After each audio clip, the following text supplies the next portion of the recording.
사랑하는 새벽나라 친구 여러분 안녕하세요. 여러분과 함께 화요일 말씀을 묵상할 김종호 목사입니다. 주변을 보면 가끔 이런 사람이 있습니다. 어디를 가든 문제를 일으키는 사람인데요.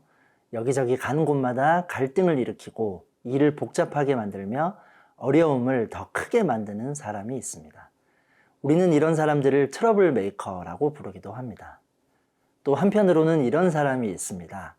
어디를 가든 문제를 해결하는 사람인데요. 갈등을 중재하고 복잡한 상황을 평화롭게 하며 깨어진 관계를 회복할 수 있도록 돕는 사람이 있습니다. 듣기만 해도 마음이 편안해지죠. 우리는 이런 사람들을 피스메이커라고 부릅니다. 여러분은 어느 편에 속하는 사람인가요? 오늘 말씀의 제목은 You 피스메이커입니다. 오늘의 말씀은 사무엘상 25장 23절에서 35절입니다. 아비가일은 다윗을 보고 재빨리 나귀에서 내려와 다윗 앞에서 얼굴을 땅에 대고 절했습니다. 그는 다윗의 발 아래에서 말했습니다. 내 주여, 저만을 탓해 주십시오. 이 종이 말 한마디 하겠사오니 이 종이 하는 말을 들어주십시오. 내 주께서 악한 사람 나발에게 신경 쓰지 마십시오. 그는 자기 이름과 똑같습니다. 그 이름이 바보라는 뜻이니 어리석음이 항상 그를 따라다닙니다. 하지만 주의 여종인 저는 주께서 보내신 소년들을 보지도 못했습니다. 내 주여, 여호와께서는 당신이 피 흘리지 않도록 또 당신의 손으로 직접 복수하지 않도록 막아주셨습니다. 여호와께서 살아계심과 내 주 당신이 살아계심으로 맹세하는데 당신의 원수들과 내 주를 해치려는 모든 사람들이 나발과 같게 되기를 바랍니다. 그리고 이 선물은 당신의 여종이 내 주께 드리는 것으로 당신을 따르는 사람들에게 주시기 바랍니다. 이 종의 무례함을 부디 용서해 주십시오. 여호와께서 반드시 내 주의 집안을 든든히 세워주실 것입니다. 이는 내 주께서 여호와를 위해 싸우셨고 또 사는 동안 그 어떤 악한 일도 하지 않으셨기 때문입니다. 비록 누군가가 당신을 죽이려고 쫓아온다 해도 당신의 생명은 당신의 하나님 여호와께서 생명 보자기에 안전하게 쌓아주실 것입니다. 하지만 당신의 원수들은 무린매로 돌을 던지듯 던져버리실 것입니다. 이제 여호와께서 내 주에게 약속하신 모든 선한 일을 이루셔서 이스라엘을 다스릴 지도자로 삼으실 터인데 지금 내 주께서 이유 없이 피를 흘리시거나 직접 복수를 해 왕이 되실 때 후회하시거나 마음에 거리낄 일을 남겨두지 마시기 바랍니다. 그리고 여호와께서 당신을 그처럼 선대하시는 날 이 여종을 기억해 주십시오. 다윗이 아비가일에게 말했습니다. 오늘 당신을 보내 나를 만나게 하신 여호와께 찬양을 드리오. 당신이 오늘 내가 사람을 죽여 내 손으로 직접 복수하는 일을 막아주었으니 당신의 지혜가 복되고 당신에게도 복이 있을 것이오. 당신을 해치지 못하게 하신 이스라엘의 하나님 여호와의 살아계심을 두고 맹세하는데 당신이 이토록 빨리 나를 만나러 오지 않았더라면 아침쯤에는 분명 나발에게 살아남은 사람이 하나도 없었을 것이오. 그러고 나서 다윗은 아비가일이 자기에게 가져온 것을 모두 받고 말했습니다. 집으로 평안히 가시오. 내가 당신의 말을 충분히 들었으니 당신이 말한 대로 하리다. 어제 본문에서 아비가일은 음식을 준비해 다윗에게로 급히 출발하겠는데요. 위기 상황에서 아비가일의 지혜와 용기가 빛을 발합니다. 오늘 본문 23절과 24절 말씀입니다.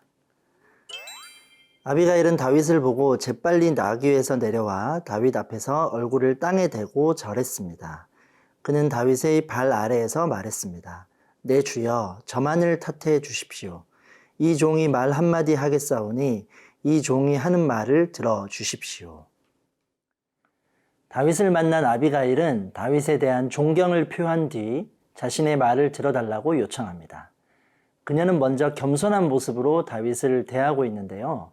다윗을 높이며 자신을 낮추었습니다. 또 마치 자신이 잘못한 것처럼 남편 나발의 잘못에 대한 용서를 구합니다.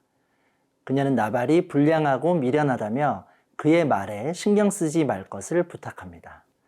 이것은 남편을 그저 비하하는 말이 아니라 남편에 대한 자신의 책임을 뜻하는 말입니다. 이러한 아비가일의 겸손한 태도를 보고 아마도 다윗은 격한 마음을 다소 추스르게 되었을 것입니다. 또한 아비가일은 부드럽고 지혜로운 말로 복수심에 가득한 다윗의 상태를 자각하게 합니다. 그녀는 하나님께서 다윗의 집을 든든히 세우시고 그를 위해 싸우시며 그의 생명을 지키시고 보호하실 것임을 일깨워 주었습니다. 하나님이 이 일을 행하실 것이니 개인적인 복수는 필요가 없었지요. 현명하지 않다는 것입니다.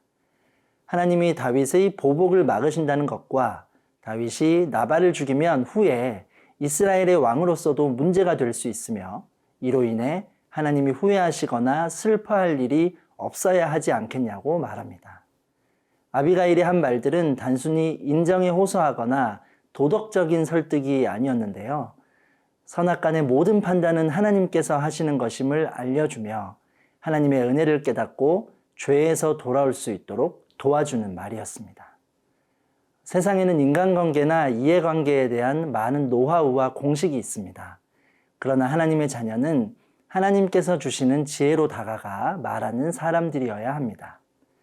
누군가 잘못이 있다면 그 사람을 판단하고 정죄하는 것이 아니라 그 사람이 잘못을 깨닫고 하나님께 돌아올 수 있도록 도와주어야 합니다. 사랑하는 새벽나라 친구들, 내 주변의 다툼과 갈등이 있다면 하나님의 피스메이커로 오늘 내가 할 수 있는 일은 무엇이 있을까요?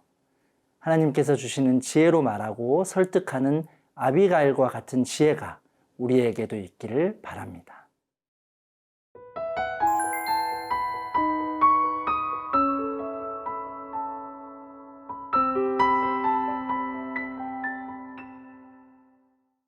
다윗은 아비가일의 지혜로운 말에 수긍하며 하나님을 찬양합니다. 본문 32절과 33절 말씀입니다. 다윗이 아비가일에게 말했습니다. 오늘 당신을 보내 나를 만나게 하신 여호와께 찬양을 드리오.